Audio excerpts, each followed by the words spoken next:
Okay, हमने start किया business law for SY BCom, ठीक है, सेमेस्टर 3 मॉड्यूल 5 मॉड्यूल 4 कंप्लीट किया।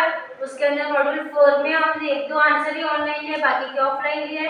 मॉड्यूल 5 में भी हमने ये एक क्वेश्चन है जो नेगोशिएबल इंस्ट्रूमेंट अमेंडमेंट एक्ट 2015, ये क्वेश्चन भी हमने कर लिया है, ठीक है। आगे बढ़ते हैं अभी सेकंड क्वेश्चन पे। फर्स्ट क्वेश्चन क्या था, explain the essentials of a negotiable instrument and give the classification of negotiable instrument, ठीक है। ये क्वेश्चन हमने कंप्लीट किया।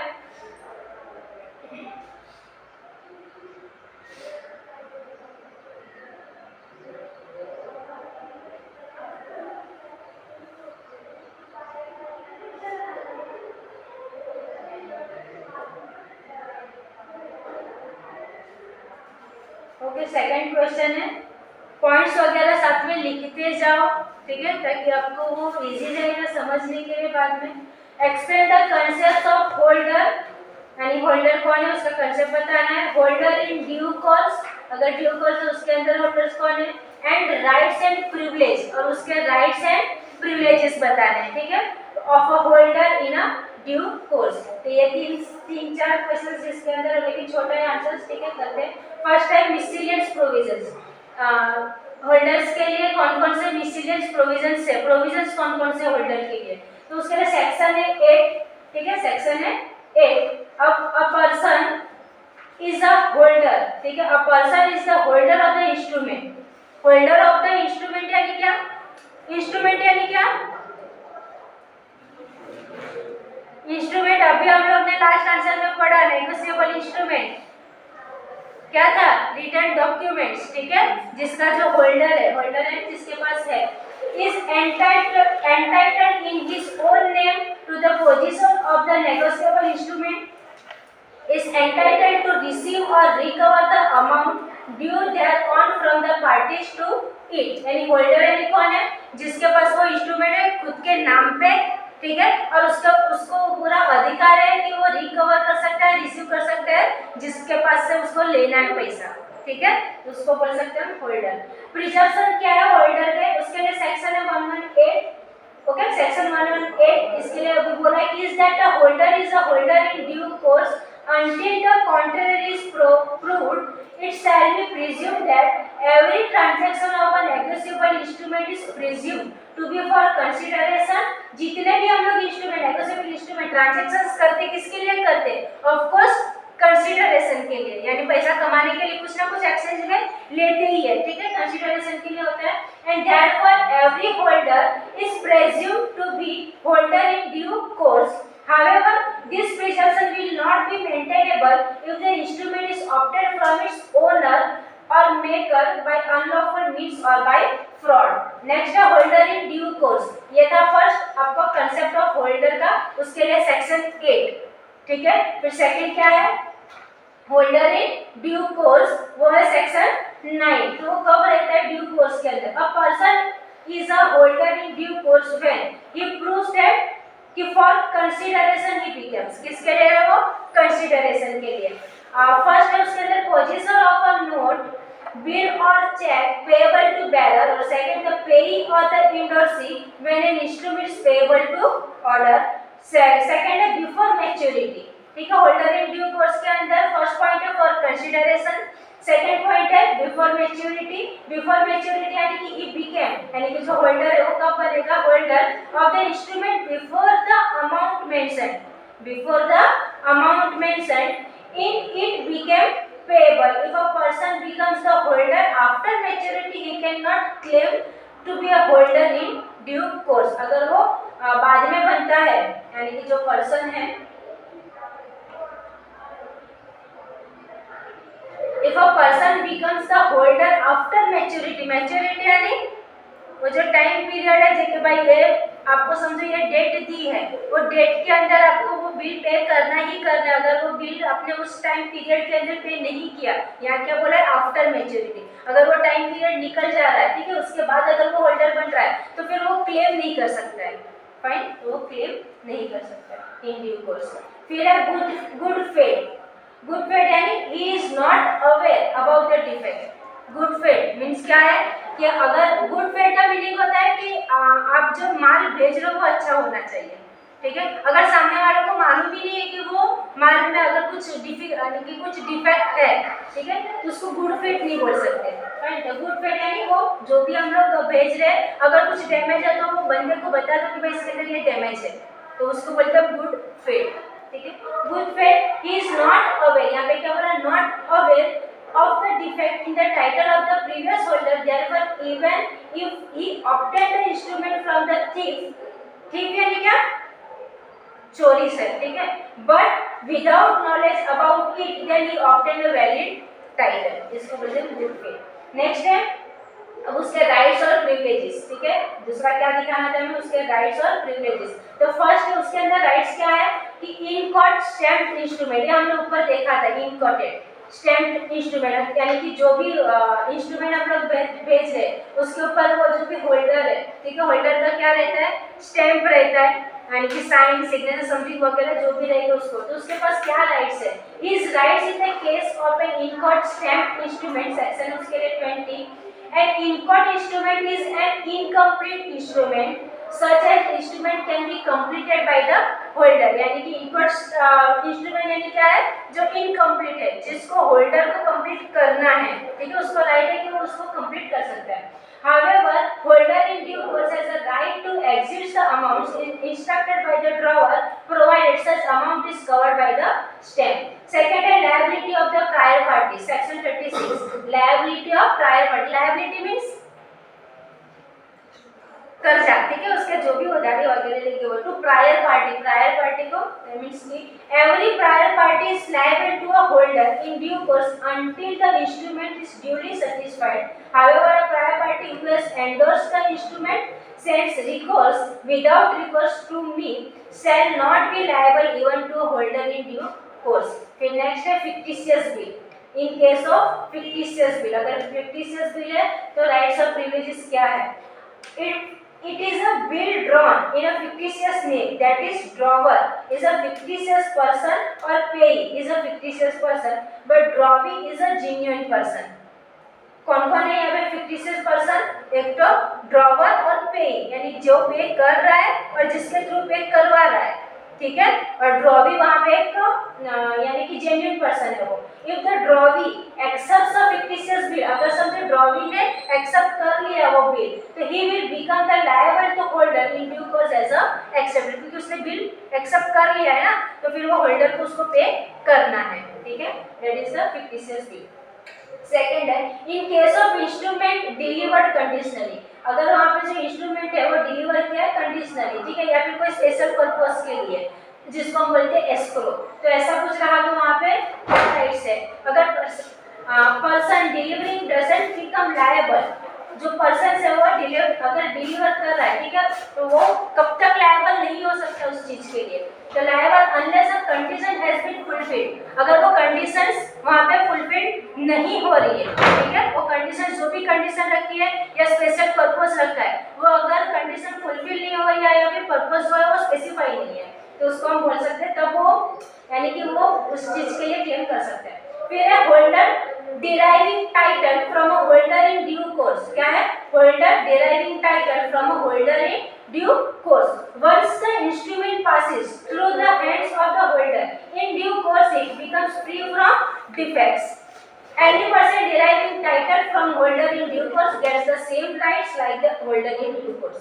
और लास्ट है यहाँ पे instruments obtained for unlawful consideration or unlawful means, unlawful यानी जो लॉफुल नहीं है, ठीक है, लॉफुल यानी जो रूल्स रेगुलेशंस को फॉलो नहीं किया है, तो उसके अंदर वापस पॉइंट्स है, उसके अंदर फर्स्ट पॉइंट है इंस्ट्रूमेंट लॉस, क्या है फर्स्ट, इंस्ट्रूमेंट लॉस, ठीक है, any बेarer instrument which is lost holder in due course has a right to retain it against its lawful owner, अगर इंस्ट्रूमेंट लॉस हो गया तो उसको राइट है कि भाई वो वापस वो इंस्ट्रूमेंट बना सकता है, ठीक है। फिर है नेक्स्ट स्टोलन इंस्ट्रूमेंट, स्टोलन यानी चोरी हो जाना, समझो वो इंस्ट्रूमेंट चोरी हो गया, ठीक है, तो भी उसके पास यानी कि if the instrument is bearer and a thief यानी चोर of such an instrument transfer it to the holder in due course he acquires valid title for fork यानी जो धोखाधड़ी करते हैं ना, ठीक है, उसको फॉर्क बोलते हैं। Fork instrument, any fork instrument void एब इनिशियो, वॉइड एब इनिशियो यानी स्टार्टिंग के स्टेट से ही वो वॉइड रहता है, क्योंकि वो तो चोरी वाला या धोखेबाजी वाला है, ठीक है, तो वो कैसा रहता है, स्टार्टिंग से ही वैसा रहता है। तो there is no title at all when there is a defect in title holder in due course is protected, but where there is no title at all, even holder in due course can derive no title. Next है section 36, liability of a prior parties of the holder in due course. अब उसकी liabilities क्या होगी, किसकी, prior parties to holder in due course. तो वहाँ पे every prior party to the negotiable instrument is liable thereon to a holder in due course until the instrument is duly satisfied. जब तक आप इंस्ट्रूमेंट जो रिटर्न डॉक्यूमेंट्स है, जो भी आपका बाकी है, वो जब तक सेटिस्फाइड नहीं हो रहा है तब तक वो रहेगा बंदा किसके अंदर, इन ड्यू कोर्स। ड्यू कोर्स यानी बाकी है, ठीक है, उसका जो भी रहेगा वो पेमेंट या आपको पे करना या फिर आपके पास जो भी ट्रांसफर करना वो बाकी है, इसके लिए उसको बोलते हैं होल्डर इन ड्यू कोर्स। अभी एक्सप्रेशन देखो, प्रायर पार्टी का मीनिंग होता है मेकर और ड्रॉवर या फिर द एक्सेप्टर, ठीक है। Section 53, holder deriving title from holder in due course. Section 53 है लास्ट का, उसका holder deriving title from holder in due course. A holder of a negotiable instrument, जो भी holder है इसका negotiable instruments का, who derive title from the holder in due course has a rights thereon that of holder in due course. उसके पास हर एक rights रहते हैं, ठीक है, जैसे कि when the instrument reaches the hands of the holder, ठीक है, जो इंस्ट्रूमेंट्स है वो पहुंच रहा है, ठीक है, reaches the hands of the holder in due course, it is clean from all defects. अगर उसके पास से वो चीज जा रही है या फिर आ रही है तो वो कैसे होनी चाहिए, क्लीन होनी चाहिए from all defects. So the subsequent parties get the instrument free from all defects. The holder gets instrument free from all defects. The holder of an instrument deriving title from a holder in due course must not himself have been a party to any fraud or illegality affecting the instrument. ठीक है, अगर उसको वो instruments का यानी वो instruments जिसके पास आ रहा है, वो जो होल्डर है, अगर वो ड्यू कोर्स के अंदर है तो फिर वहाँ पे वो बोला है कि must not himself have been party, यानी ऐसी पार्टी नहीं है जो इसके अंदर इंक्लूड होगी फ्रॉड के अंदर या फिर इलीगलिटी के अंदर, ठीक है, वो इंस्ट्रूमेंट को कोई अफेक्ट नहीं होगा। If he were a party to such fraud or illegality, अगर वो फ्रॉड का या इलीगलिटी का अगर पार्टी है तो it doesn't acquire the rights of a holder in due course. अगर उसने कुछ गलत काम किया तो फिर उसके पास वो राइट्स नहीं रहेंगे, ठीक है। फॉर एग्जाम्पल, जैसे कि वहाँ पे एग्जाम्पल दिया है, पढ़ लेना, ठीक है, ओके। फाइन, तो नीचे अभी हमारा question 3, distinguish between bills of exchange and cheque, ठीक है। बिल्स ऑफ एक्सचेंज और चेक, बिल्स ऑफ एक्सचेंज यानी क्या, क्या बिल और क्या bills of exchange, bills receivable, bills payable सुना है ना, ठीक है, कस्टमर फिर सप्लायर, जो बिल्स पेएबल बिल्स रिसीवेबल जो एक दूसरे से हम लोग एक्सचेंज करते हैं, हम लोग यानी क्रेडिटर और डेटर्स, उसको बोलते हैं हम लोग क्या, bills of exchange. And cheque, cheque cheque क्या, cheque cheque by me, cheque यानी नेगोशिएबल इंस्ट्रूमेंट, ओके, ये दोनों चीजें आती है, नेगोशिएबल इंस्ट्रूमेंट ना वो क्या है, इंस्ट्रूमेंट ही है, लेकिन चेक चेक यानी चेक, देख लेते चेक। अब वही समझने के लिए है सेक्शन 6, क्या है, सेक्शन 6 चेक। और cheque is a bill of exchange, क्या है वो भी, bill of exchange drawn on a specified banker and not expressed to a payable otherwise than on demand. Cheque हम ऐसे ही मन में आता तो दे देते नहीं ना, ऑन डिमांड ही रहता है वो, ठीक है, ऑन डिमांड ही रहता है, ठीक है। अब इसके अंदर एक लाइन में पढ़ लो, देखो, all checks are bills of exchange, क्या बोला है, all checks are bills of. अभी ये जो है ना सिंपल है कि भाई चेक जो है वो ड्रॉवर बनाता है, उसके ऊपर साइन मारता है, ऊपर बैंक का नाम, खुद का नाम वगैरह सब कुछ रहेगा, ठीक है, चेक के अंदर, तो वही है पूरा, खाली एक जो हाईलाइट किया वो देख लो, all checks are bills of exchange, जितने चेक है वो क्या है, बिल्स ऑफ एक्सचेंज है, but all bills of exchange are not check, ठीक है। जो हम बिल्स पेएबल बिल्स रिसीवेबल बनते हैं वो क्या सब चेक है? नहीं ना, लेकिन जितने चेक है वो सब क्या है? बिल्स ऑफ एक्सचेंज है, ठीक है। अब ये स्पेसिमेन है ऑफ चेक। चेक बनाना आता है सबको, भरा रहेगा, किसने किसने देखा भी रहेगा चेक, ठीक है। तो ये उसका स्पेसिमेन इस तरह से चेक रहता है, ठीक है। तो एक यानी अगर समझो आपको ये आंसर आपके लिए इजी भी जाएगा, आपको पता है ना चेक क्या है, ठीक है। तो आप लिख भी सकते हो, एक बार पढ़ ले तो सेक्शन 6 के अंदर है, ये आपको प्रिपेयर करना है, ऐसे ही आपका पेज बढ़ जाएगा। समझ में आ रहा है, ठीक है। तो ये बता सकते हो आप लोग, ये बस चेक के अंदर इतना ही लिखना था। हाँ, अभी क्या है? Bills of exchange. Bills of exchange के लिए सेक्शन 5, चेक के लिए सेक्शन 6। बिल्स ऑफ एक्सचेंज, अब बिल्स ऑफ एक्सचेंज क्या है? एक इंस्ट्रूमेंट है, ठीक है।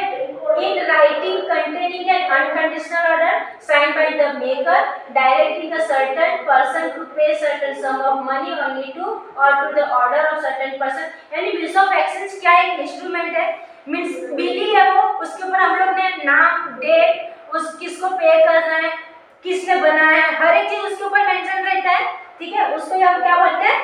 Bills of exchange. अब इसके अंदर पार्टीज कौन कौन सी रहती है? ये पूरा चैप्टर हम 12th में पढ़ा था, राइट ना, बिल्स ऑफ एक्सचेंज। उसके अंदर कौन कौन सी पार्टी रहती है? ड्रॉवर, ड्रॉवी और पेई। ड्रॉवर यानी कौन? पर्सन हु ड्रॉस द बिल, जो बना रहा है, ठीक है। ड्रॉवी यानी, drawee means a person who is directed to pay the bill और pay the person to whom money is to be paid, ठीक है। ये याद रखो, लिखने को काम आएगा। अब है cheque and bills of exchange distinguish, यही क्वेश्चन था, डिस्टिंग्विश क्या है। तो चेक क्या है और बिल्स ऑफ एक्सचेंज क्या है। तो चेक क्या है?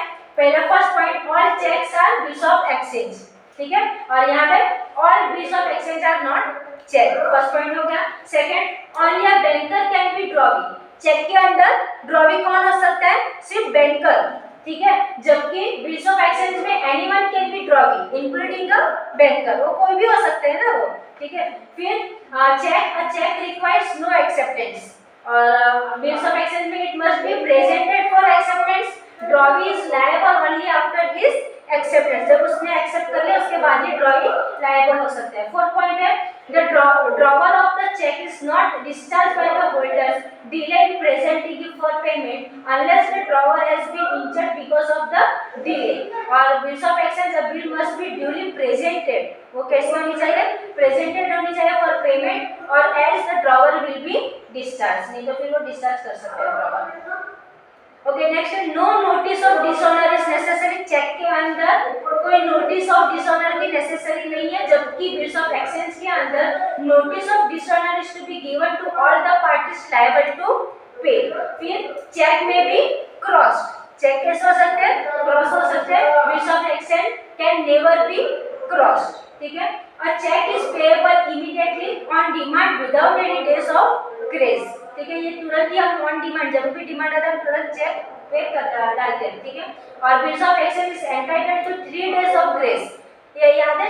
बिल्स ऑफ एक्सचेंज जब हम लोग ट्राई कर पढ़ते हैं वहाँ पे आपको एक इस बोर्ड में मोस्टली पूछते भी हो क्वेश्चंस, 3 डेज ऑफ ग्रेस, इसके अंदर एक क्वेश्चंस भी आता है, तो +3 करके हमें आंसर निकालना रहता है, याद है? नहीं याद है, ठीक है। तो यहाँ पे क्या, bills of exchange is entitled to 3 days of grace unless it is payable on demand, ठीक है। उसको 3 दिन का ग्रेस मिलता है बिल्स ऑफ एक्सचेंज में, जबकि चेक में नहीं।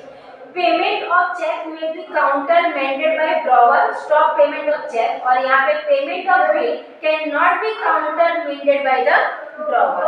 नेक्स्ट है not required to be noted और protested for dishonour, bills of exchange का बिल में बी नोटेड और प्रोटेस्टेड फॉर डिसऑनर। और लास्ट पॉइंट है payable to bearer on demand, check can be drawn so, और यहाँ पे बिल्स ऑफ एक्सचेंज का bill can not be drawn payable to bearer on demand, जैसे कि Reserve Bank of India 1935 section 31(1), ठीक है। ये 2 आंसर्स आज हमने कंप्लीट किए। थर्ड हमें जो क्वेश्चंस करना है, यानी कि लास्ट रहेगा ये मॉड्यूल का, पर ये बहुत इजी है लास्ट वाला, ठीक है। जैसे कि है explain the essential characteristics of promissory note and kinds of promissory note, ठीक है। तो ये हम लोग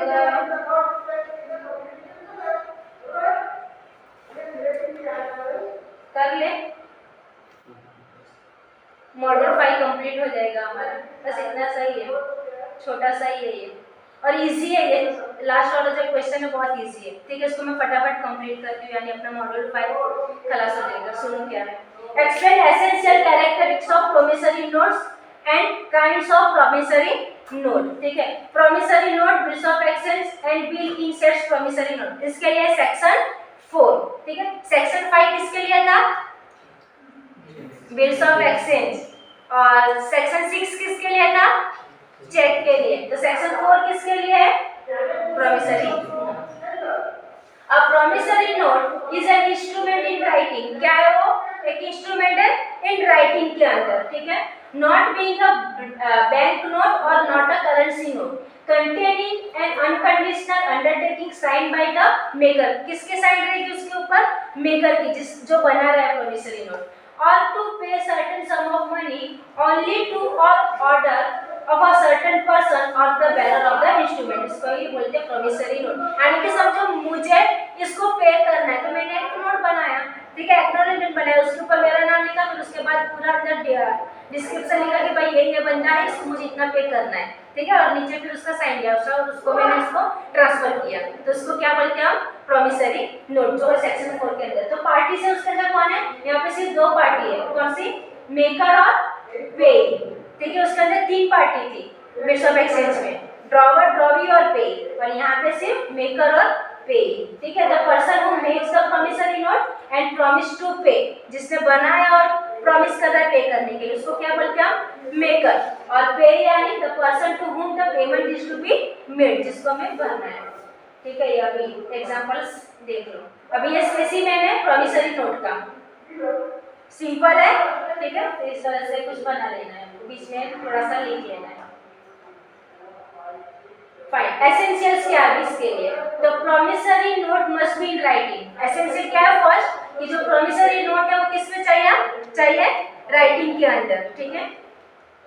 नेक्स्ट है promissory note must contain an undertaking to pay, जो प्रोमिसरी नोट है वो कैसा होना चाहिए, must contain an undertaking to pay, यानी हमने अगर प्रोमिसरी नोट बनाया तो ऑफ कोर्स उसको क्या करना है, सामने वाले को पे करना ही है। अगर क्योंकि मैंने रिटर्न डॉक्यूमेंट्स लिख के दिया ना, अगर समझो मैंने उसको पे नहीं किया तो वो बंदा मेरे पे क्लेम कर सकता है, ठीक है। तो वो क्या है, a promissory note must contain an undertaking to pay. Third point है the promise to pay should be unconditional, जो प्रॉमिस टू पे यानी कि अगर मैंने आपको प्रॉमिस किया कि आपको मैं पे करूंगी, लेकिन वो कैसा होना चाहिए, अनकंडीशनल। अनकंडीशनल यानी वहां पे कोई स्पेसिफिक पर्पस नहीं है, ठीक है, या कंडीशन नहीं है। फोर्थ पॉइंट है the promissory note must be signed by the maker, जो प्रॉमिसरी नोट है वो कैसी होनी चाहिए, साइन बाय, यानी कि अगर समझो मैं प्रॉमिसरी नोट बना रही हूँ तो मेरी साइन उसके अंदर कंपलसरी है, मैंडेटरी, मेरी साइन उसमें चाहिए ही चाहिए, ठीक है। ये कुछ एसेंशियली पहचानी, जो भी डॉक्यूमेंट्स है उसके ऊपर मेरी साइन यानी जो प्रॉमिसरी नोट बना रहा है वो है मेकर। फिर the maker must be certain, यानी कि कोई फिक्स आदमी चाहिए, फिक्स सर्टेन, ठीक है, पर्सन का जो भी पर्सन रहेगा वो फिक्स, यहाँ पर यही पर्सन है जिसको इसको पे करना है, ठीक है। The maker must be certain. 6 point है the sum payable must be certain, person तो सर्टेन चाहिए, लेकिन साथ में जो अमाउंट हम पे करने वाले सम, एसयूएम, सम का मीनिंग होता है कि जो हम अमाउंट पे कर रहे हैं वो भी कैसा होना चाहिए, फिक्स्ड होना चाहिए। सर्टेन यानी फिक्स, ठीक है, तो वो अमाउंट भी वहाँ पे फिक्स होना चाहिए, विथ इंटरेस्ट या फिर at an indicated rate of exchange या फिर by instalments with a provision that on default being made in payment of an instalment, ठीक है। नेक्स्ट पॉइंट है 7 the instrument must contain a promise to pay money and money only. क्या है ये, यानी जो प्रोमिसरी नोट बना रहे हम लोग, इसके अंदर हम क्या प्रॉमिस कर रहे हैं, सिर्फ पैसे से रिलेटेड चीजें, यानी सिर्फ हम वहाँ पे जो दे रहे हैं आपको वो क्या रहेगा, सिर्फ पैसा, ठीक है। यहाँ पे क्या बोला कि उसके अंदर सिर्फ मनी एंड मनी ओनली, ठीक है। तो इंस्ट्रूमेंट के अंदर वो जो इंस्ट्रूमेंट बना रहा है सिर्फ पैसे के लिए बनता है। The pay must be certain, अब जो जिसको देना है वो भी कैसा होना चाहिए, इसके पॉइंट्स भी इजी है, कर पाओगे ना, ठीक है, इसके पॉइंट्स भी इजी है, और इसके अंदर आप खुद से ओन वर्ड्स में बना के लिख सकते हो। तो जो हम लोग टाइटल पढ़ रहे हैं उसका मीनिंग अच्छे से कंसेप्ट पहले समझ के रखो, ठीक है। अंदर आप लोग ओन वर्ड से लिख सकते हैं। The pay must be a certain, यानी जिसको देना है, ठीक है, जो पर्सन्स को हमें देना है वो भी कैसा होना चाहिए, फिक्स होना चाहिए, यानी कि सर्टेन होना चाहिए। देयर मस्ट बी अ पेइंग एक्सेप्टेड बाय द नेम और डेजिग्नेशन, ठीक है, वो बंदा क्या करता है, कहाँ पे रहता है, उसका नाम क्या है, वो हर एक चीज उसके अंदर मेंशन होनी चाहिए।